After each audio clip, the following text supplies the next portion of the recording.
বিসমিল্লাহির রহমানির রহিম। হে সমস্ত জগতবাসী, সমস্ত মুসল্লিগণ, সত্যবাদীগণ, বিশ্বাসীগণ, আপনাদের সামনে আজকে যে আলোচনাটি নিয়ে আসলাম, সে আলোচনাটি থেকে যে কথাগুলো বলা হবে একটু খেয়াল করে শুনবেন। এই পৃথিবীতে ভালো মানুষ, খারাপ মানুষ, সব ধরনের মানুষ আছে। আর যত ভালো মানুষই হোক, তার মধ্যে কোনো খারাপ কিছু বিষয় বা আবাস বা বাতাস তার মধ্যে থাকতে পারে। কেউ পৃথিবীতে পূর্ণ ভালো হতে পারে না।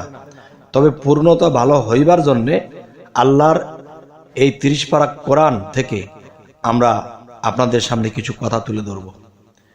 সেটি হলো, দেখুন, কোনো মানুষ চরিত্র ভালো, জ্ঞান ভালো, ইবাদতকারীও বটে, কিন্তু এর ফাঁকে দিয়ে মানুষের কিছু কিছু অভ্যাস খারাপ থাকে।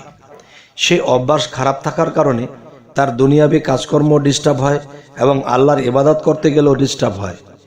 তাহলে আল্লাহর বাক্যে যে সূরা আল্লাহ হযরত মুহাম্মদ সাল্লাল্লাহু আলাইহি সাল্লামের কাছে কোরআন নাজিল করেছেন, সেই কোরআনের মধ্যে যতগুলো সূরা আছে, এর মধ্যে যে সূরা নিয়ে আপনাদের সাথে আলাপটি করব, সেই সূরাটি হলো মুমতাহিনা।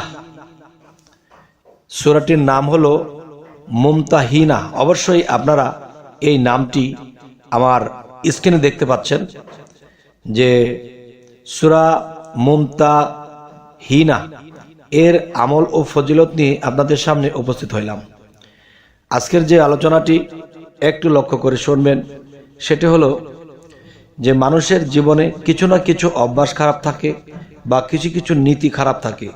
যদিও লোকটা অনেক ভালো, কিন্তু সে নিজেও জানে না যে আমার মধ্যে কি কি অভ্যাস খারাপ আছে।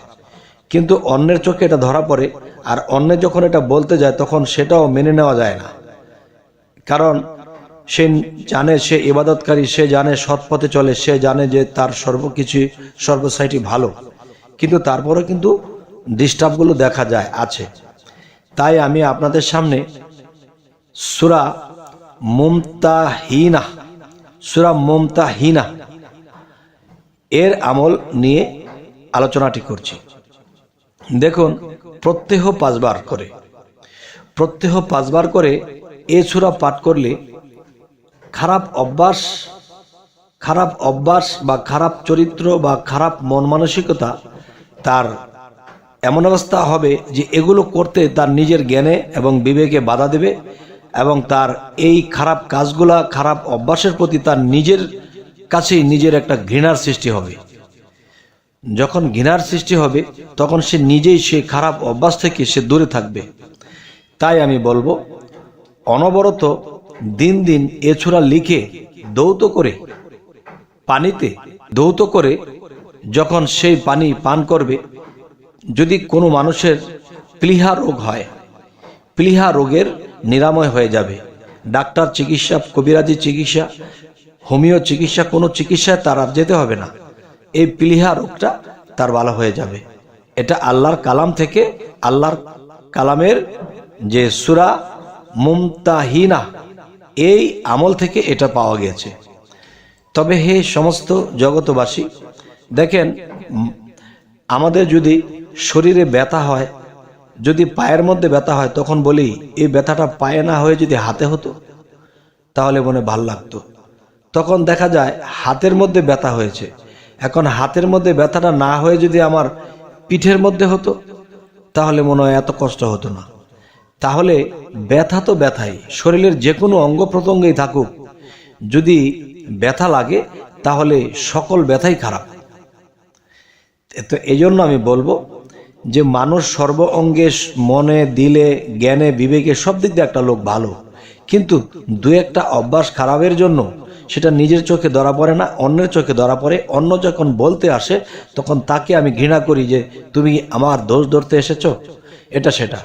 কারণ কিছু কিছু হাদিসের দিকে যদি লক্ষ্য করি, সেই কথাটি বলা হয়েছে, এক মুমিন আরেক মুমিনের আয়না স্বরূপ। এক মুমিন যদি আরেকটি মুমিনের আয়না স্বরূপ হয়, সেটা কি করে? দেখেন, আমি একটা কাজ করতে যাচ্ছি, সেই কাজটি করতেছি, তখন আমি দেখতেছি সব ঠিকঠাক, ঠিক মতোই কাজ করতেছি, কিন্তু আরেকজন মুমিন ব্যক্তি সে দেখতেছে যে তার কাজে ভুল হচ্ছে। তখন সে যখন আমার কানের গোড়ায় এসে বলল যে বাবা বা ভাই, দেখেন আপনি যে এই কাজটি করতেছেন, এই কাজটি এটা ভুল হচ্ছে, আপনি এই কাজটি এভাবে না ওইভাবে করেন। তখন তার মাথায় ব্রেনে ঢুকলো আসলে তো আমি ভুল করছি। তখন দেখা যায় কি তার ভুল তার আরেকটা মুমিনের চোখে ধরা পড়েছে, আর যে মুমিন সে তার কথা শুনে সে শুধরে নেবে। আর যদি সে কমিন হয় সে বলবে তুমি কি আমার থেকে বেশি বুঝো, তখন তার কথাটা উড়িয়ে দিল।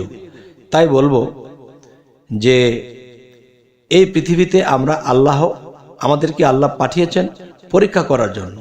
তো পরীক্ষা যেন পাশ করে যেতে পারি, এবং দেখা যায় যে আল্লাহর বিভিন্ন সূরার মধ্যে বিভিন্ন গুণ ক্ষমতা দেওয়া আছে, যে এই সূরাটি এতবার করলে, ওই সূরাটি এতবার পড়লে তখন আমাদের সেই সমস্যার সমাধান হয়ে যাবে।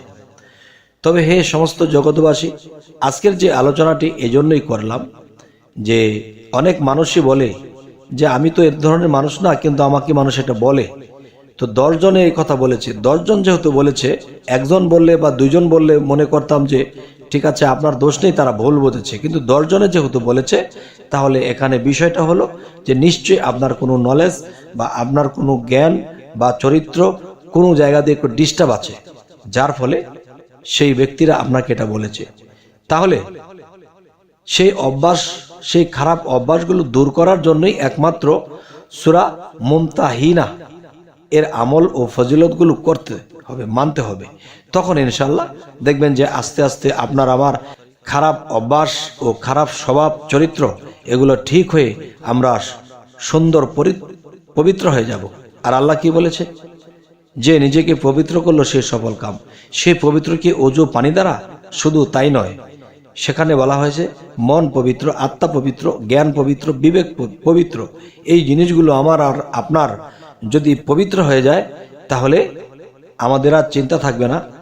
যেহেতু খারাপের সাথে কিছুটা ভালোর সাথে কিছুটা খারাপ মিশ্রণ হয়েছিল, আজকে যখন সূরা মুমতাহিনা পাঠ করা হলো এবং এই নিয়ম পালন করা হলো, তখন এটার উছিলায় দেখা গেছে যে আমি পাপ থেকে মুক্ত হলাম এবং আমার খারাপ অভ্যাস থেকে আমি বিরত হতে পারলাম। তবে হে সমস্ত জগতবাসী, আমাদের এই আলোচনা যদি আপনাদের ভালো লাগে অবশ্যই সাবস্ক্রাইব করে রাখুন, পরবর্তীতে যেন আপনাদের সামনে ভালো কোনো আলাপ নিয়ে উপস্থিত হতে পারি। এবং আমাদের চ্যানেলটিকে অবশ্যই সাবস্ক্রাইব করে রাখবেন, যাতে করে সহজেই আপনারা আমাদের এই আলোচনাটি পেয়ে যান। তো আজ এ পর্যন্তই, সকলেই ভালো থাকবেন। আল্লাহ হাফিজ।